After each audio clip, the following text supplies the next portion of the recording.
Our last request comes from the movie critic dude, and he's asked me to review Home on the Range. It's an old Western song, known as the unofficial anthem of... Oh, right, that. Out in the land where the men are tough as cactus. Out in the land where the wild, wild west was won. Out in the land of the desperado.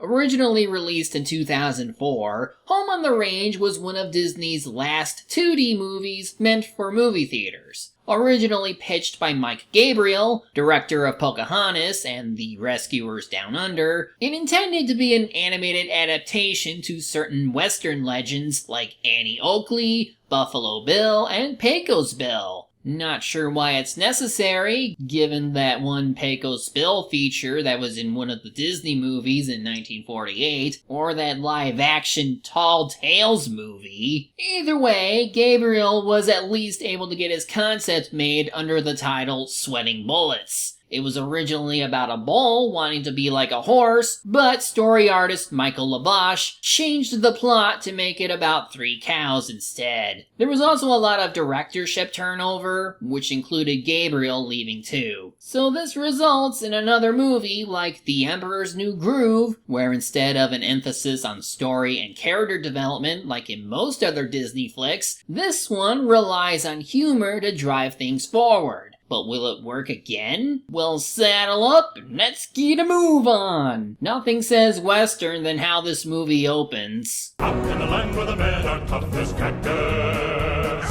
Out in the land where the wild, wild west was won. Well, I'll give it this much. It looks pretty. David Cutler is the acting art director of this movie. And while it looks similar to other Disney movies from the late 90s to early 2000s, there's a vibrant and lovely brightness to the landscapes. The same could be said of the character designs, with some exceptions. Once upon a time, I had a home on the range, but not anymore. Well, maybe you shouldn't have made those racist statements! Or blame your medication for saying them. Yeah, this is Roseanne Barr as our main character, Maggie. She used to live on a ranch with Mr. Dixon, but it got ransacked by a cattle rustler named Alameda Slim. Somehow, they stole the whole herd right out from under our noses, and then they disappeared. And they didn't take you because... So now she's going to be sold to a dairy farm, because Mr. Dixon can't afford to keep her anymore. Hope it's not one of them fat-free places. Yeah, the jokes in this one fall flat compared to those from The Emperor's New Groove. At least the songs have been good so far. I know a place, pretty as pie, where the river bend hits up with the end of the sky. It's left in Nebraska. Alan Menken provided the music, while Glenn Slater provided the lyrics. You get a bit of that Western wholesomeness coming from the farm, headed by an old lady named Pearl Gessner, voiced by Carol Cook. We're then introduced to some other animal characters. The important ones include Mrs. Calloway, voiced by Judi Dench, and Grace, voiced by Jennifer Tilly. Calloway has been acting as the leader of all the other animals here, while Grace is more open-minded and helpful. Hopefully Maggie can fit right in with these two. 3-time winner of the Golden Udder Award and the original Miss Happy Heifer.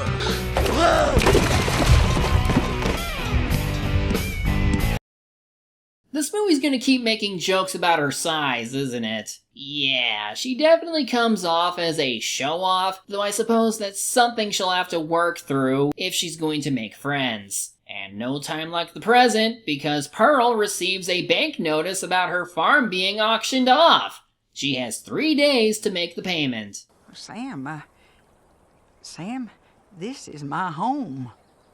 Well, you did just get a show cow. Maybe you can sell her and a few other animals to buy time? No, because she considers them all family. Kinda odd to say that about an animal you just bought, but whatever. She needs $750, and she doesn't know where to start. But Maggie has an idea. What would you say if I told you that you could win big big money and see beautiful downtown Chugwater if you went to the county fair. The animals all think this is a good idea, except for Calloway, of course. But because the fair takes place a few weeks later, the animals need to stall for time. They plan to do this by chatting up Buck, voiced by Cuba Gooding Jr., who's the sheriff's horse. And the hope is that he can convince his rider to push back the deadline, because that's how it works. Maggie gets Grace to join her, since Grace is easygoing and naive, and Calloway only follows after these baby chicks guilt her into doing it. I know what you're going to say, that Maggie and Grace will need someone with my eye for detail to keep them on the straight and narrow. Say no more. I'll go. I'd like to know how Pearl got herself a British cow with a heavy British accent. Anyway, about Buck. He's a show-off with a wild imagination.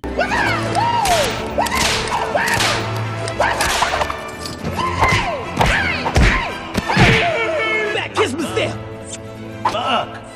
Earth to Buck! Well, at least he's not a complete loser. See? He's won games too! Now, earlier we saw the sheriff put up a wanted poster of Slim.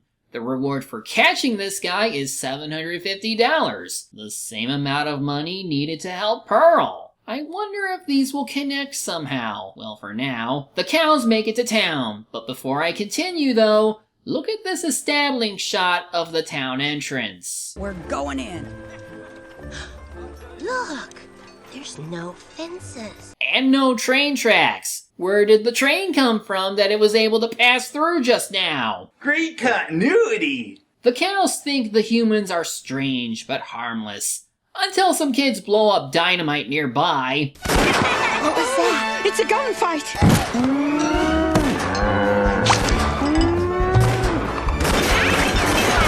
That was kind of funny. They end up going into a salon hosting some showgirls. They interrupt the event and start a bar fight. They run into Buck and demand a deadline extension. But now the plan hits a snag due to a key detail. Looks like you need about, I'd say 750 of them. And that's why you read things, Maggie. You idiot. But then the clouds cover the sky because an important character is coming to town.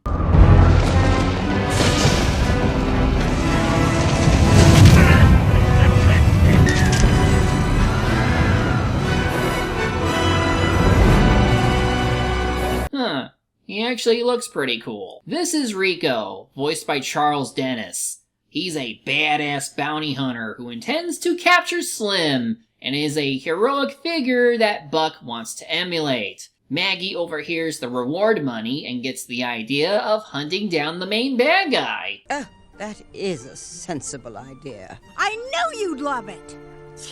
Rico already has an awesome horse with him, but he needs a fresh one for the job. We get a long gag of the sheriff pondering over which horse to give, while Buck tries to show off in the background in the hopes of being picked. You'd think this will lead to him being rejected, but no, Rico takes him.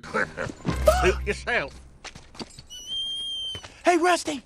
Rico's saddle! I'm wearing Rico's saddle! I'm wearing Rico's saddle! So, Maggie wants to follow this wagon that might lead to Slim showing up. Calloway says no, thus the two fight one another. But this gets the attention of the sheriff, who ropes them up and attaches them to this wagon anyway. Hey, partner, curb your livestock.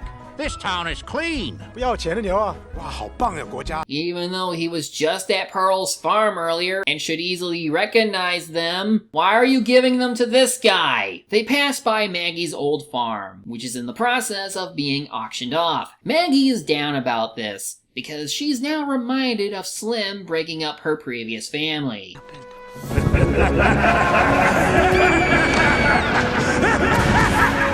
Well, way to ruin the moment, movie. They arrive at the cattle drive, and naturally, the bulls are infatuated with the dairy cows. Grace asks around about Slim, and all she gets is his reputation as a boogeyman. Speaking of the devil... Look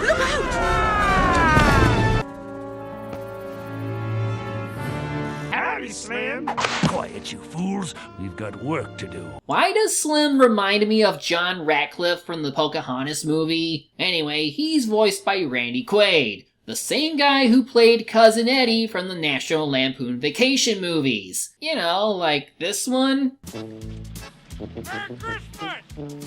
Dinner was full! So it's not just Roseanne Barr who aged like milk. At first, he seems like a serious, almost no-nonsense villain who handles his prey roughly, like when he gets his hands on Maggie. But then this happens. The sweetest way of rustling the empty bass. 'Cause when I This is so dumb, and yet I absolutely love it. To think he could capture cattle with his yodeling, which somehow hypnotizes the cows. This is a fun song sequence since he bounces on some cattle, and the colors used are nice. Anyway, Grace is able to free her friends, because we later learn that she's tone deaf. But by the time Rico and Buckle arrive, Slim is long gone. It doesn't help that the 3 cows slam into the 2 bounty hunters, but that's okay for Rico. He's had worse. Official police business. Be right with you, big guy. Buck is on the case, you know. Woo! Don't embarrass me in front of my partner, please. Dude, chill out. You look like an ass. Of the donkey kind. Rico then asks these guys who showed up earlier to take Buck home. Why? This one's too skittish around cows. Really? He just seems rather eccentric. Grace seems willing to let him come along with them. Maggie makes fun of him instead, but it doesn't matter. Buck wants to get back to catching Slim. Alone. I'm gonna go nab that rustler and show Rico I got what it takes. So say goodbye to your farm, girls, 'cause Slim is mine! I really can't stand Buck. We come over to Slim, and we're finally privy to his master plan. He's stealing all the cows to bankrupt their owners, thus allowing them to buy up their lands for cheap. Who are you? What do you do with Uncle Slim? Put up your dukes, Mr. Fancy Britches. It's me. Hello. Well, you can't blame them that much. How could they see through all that hair? Anyway, he rants about how he's stealing from the people he used to work for as a humble ranch hand, meaning this is a revenge plot. But here's one little visual gag I did find funny. Am I correct in assuming that each and every time we brought a herd back to this secret lair, you managed to sit in the exact same spot, blocking that choice piece of property from my view? Now that is a funny detail. He now realizes that he still needs to steal from the Patch of Heaven. Yeah, it's a small piece of land, but our villain is a self-respecting completionist. Back over to Patch of Heaven, we see all the animals getting ready for the auction. Some are resigned to their fate, but not all of them. Let's not forget who we're talking about. Audrey, remember when Grace helped you figure out why you crossed the road? And Jeb, Ms. Calloway knew just what to do when your head got stuck in that spittoon. Get off my case! And Maggie was gonna make us all winners. You've only known Maggie for less than 5 minutes. Pearl is obviously worried about her cows, who are currently following Buck's trail. The horse tries to throw them off, but that doesn't matter. A flash flood happens. Maggie chooses to brave the flood, but then needs to be rescued by the other cows. And Calloway is pissed as hell about what our main character tried to pull. We never had a prayer of catching Slim in the first place. This whole ridiculous plan is just so you can get revenge on those cattle rustlers. Hey, for your information, Duchess, this whole ridiculous plan is about us saving our farm. I feel like this could have worked better if Maggie spent a little more time on the farm, just to really prove that she isn't out for revenge. In fact, if they cut down on certain characters, Kiss myself! Buck! we might have had some decent character development, both on and off the farm. I also thought that Pearl was going to be more central to the story, but for a character who's seemingly likable, she's only part of the background. And while this song is a bit sad, it also has to include Buck being heroically stupid. And I just don't care. Anyway, the girls wake up and notice that someone set up a little camp for them. But who did it? Good morning, ladies. I see you're already tucked into your appetizer. Never knew a pretty lady didn't have an appetite. Oh, now, see here, you ruffian. He's not a ruffian, Mrs. Calloway. He's a genuine desert shaman. Wait, you mean the rabbit that got trampled a few times is a character too? He's voiced by Charles Hayde, and according to the Disney Wiki, he was supposed to be a main character in Sweating Bullets. There, he was going to help stop some bad ghosts who in their previous lives were victims of a stampede. That sounds pretty cool for a movie, not gonna lie. Here he's relegated to more of a comic relief role. He lost his home inside a mine, and the cows learned that it's where Slim is hiding out. Maggie wants to go after him, but Calloway is already thinking about heading home. So in the end, there is a compromise. Calloway and Grace will help Maggie catch Slim, and the reward money will be for Pearl. But in exchange, when this is all done, Maggie will leave the patch and never return. Deal. Ha! Bovine bounty hunters. Now I've seen everything. Sounds like it could make for a Saturday morning TV show. Oh wait, they already did. With less than a half hour to go, we have a travel montage set to more Western singing. And has Buck been running this entire time? Does he even know where he is? Anyway, Slim and the Willies prepare for the arrival of Wesley, voiced by Steve Buscemi. He's a black market dealer who's buying all the cows, but the deal later falls through when Slim is 3 cows short. Our heroes quietly sneak into the hideout, only to be blocked by Slim's pet bison, Junior, who of course is dealing with Buck right now. You don't understand my situation. No, you don't understand. So I'll say it again. The only critters that get by me are cows. So would this mean Slim was a buffalo rider? If people have known, rides the wild buffalo. But still, the cows have no trouble entering, because they're cows. Now they need a plan to nab Slim. It's simple. Cart smack, rope roll, justice. Come on, Jack, focus. Now is not the time to get all scatterbrained and flaky. Meanwhile, Buck makes a move by chatting up Rico's horse, Patrick. Still sticking out your quarry, huh?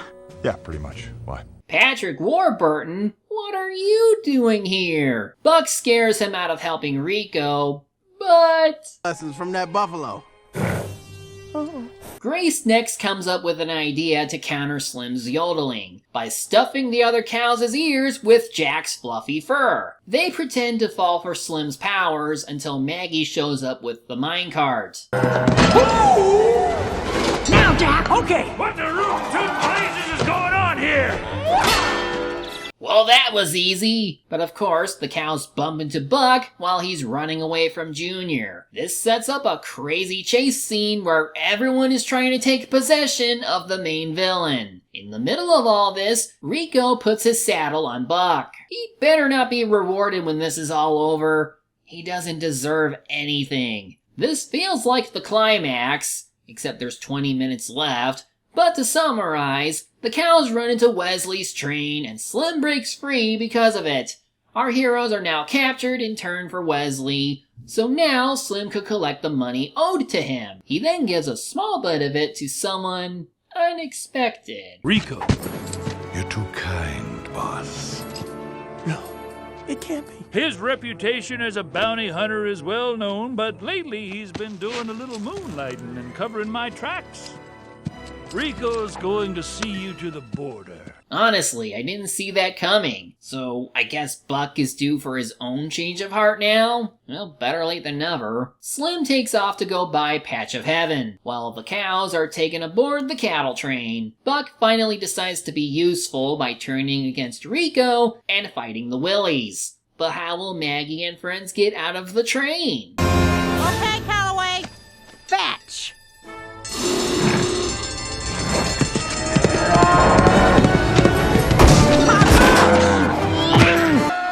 Mother of mercy, is this the end of Rico? Oh, Rico, if only you didn't turn into a villain, then you wouldn't be humiliated like this. Maggie is upset that Slim got away, but Calloway reminds her that they aren't out of this yet. They still have the train. How are we supposed to drive that thing? How? I'll tell you how. The same way we walked off the farm into the unknown. The same way we fought off those burly barmaids. And the same way we braved the western wilderness without the benefit of food or water. Yeah, now that I think about it, how did you get by without food or water? Anyway, they free the cattle, lock up the villains, then uncouple the train from the carriage for maximum speed. They almost collide with another train, but Buck and Jack help the train switch tracks at the last second. Speaking of, the farm has already been sold. Slim was able to get here rather quickly and just needs to sign the deed. So our heroes make a dramatic entrance by crashing the train into the farm. I think they've added property damage to the overall bill, but who cares? Final boss time! Lit right there. Piggies, it's time to open up a can of whoop-pie. No, please, let him swear. Just this once. Together they stick Slim inside the train funnel. He tries to turn the tables by yodeling, which shouldn't help since he's stuck, but Grace shuts him up anyway. Nobody messes with pearls, girls. Say, girls. God milk? Ew, bad joke. Bad! So Pearl gets the reward money after Slim's arrest, meaning her farm is saved. It looks like Maggie left, as promised, but you know the drill. Calloway admits to liking her, and we see that Maggie is still here. She's now a part of the family, and it's time for a newspaper photo. Apprehended and unmasked by 3 unusual dairy cows. Ha! Dang Jim! How many times I gotta tell you to wait your turn? How many times have I gotta tell you to get out of my barrel? Oh, and the state fair happened, and everyone got first place. Everyone made it in the end. Now that I've officially seen Home on the Range, the movie, I can see why people didn't like this one. The story feels a bit bland for something featuring self-aware cows who go on a quest to capture a cattle rustler. And the humor felt really weak compared to more comedically oriented movies like The Emperor's New Groove or Hercules. And as a result of this comedic focus, we don't get a lot of meaningful character development. Buck was straight up unlikable, even with his final hour turn, so the only things I liked about the movie were the visuals and song sequences. It's also why I really liked Slim and his big yodeling scene, even when he has some really dumb lackeys. With how this movie came out, most people used it as a gravestone to signify the death of Disney's interest in traditional hand-drawn animation. But in hindsight, said death was greatly exaggerated. The house that Mickey built returned to this sort of animation with Princess and the Frog and Winnie the Pooh. So I don't think we should be concerned with it becoming a lost or dying art, especially given what other countries are doing. The company just wanted the same commercial success that DreamWorks and Pixar had with their computer-generated films. And it would have been trending towards that direction even if Home on the Range was done better, but I digress. To put a bow on it, this movie had the potential to be funny and entertaining, but the end product was less than satisfactory. A few good moments here and there, but not enough for another watch. I'm the Media Hunter. Media's my prey, and reviewing them my way.